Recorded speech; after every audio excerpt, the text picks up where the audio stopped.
Just జనవరి 3వ తారీఖునో 5వ తారీఖునో ఎప్పుడో ఈ సినీ యాక్టర్లంతా ఒక సభ ఏర్పాటు చేశారు. ఆ ఏర్పాటు చేయబడిన సభలో మీరు ఎక్కువగా ఎవరిని ఇష్టపడతారు? మీ హీరోస్ ఎవరు? సినిమా హీరోలు, సినిమాల్లో పనిచేసే వాళ్ళు మీ హీరోలా? మీ తల్లిదండ్రులు మీ హీరోలా?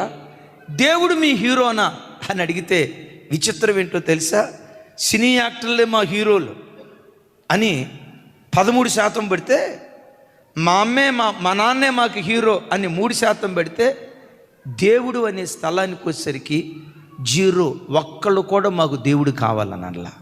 3వ తారీఖు 5వ తారీఖు ఇది జరిగిందంటే 2 రోజులు గడిచాయో లేదో పట్టణం తగలబడింది. పట్టణం తగలబడింది. దేవుడిచ్చే ప్రతి దాన్ని ఉచితంగా అనుభవిస్తూ, పీల్చే గాలి ఎవరి భిక్ష, తినే ముద్దన్నం ఎవరి భిక్ష, నీ శరీరంలో ఉన్న ప్రతి అవయవం ఎవరి భిక్ష?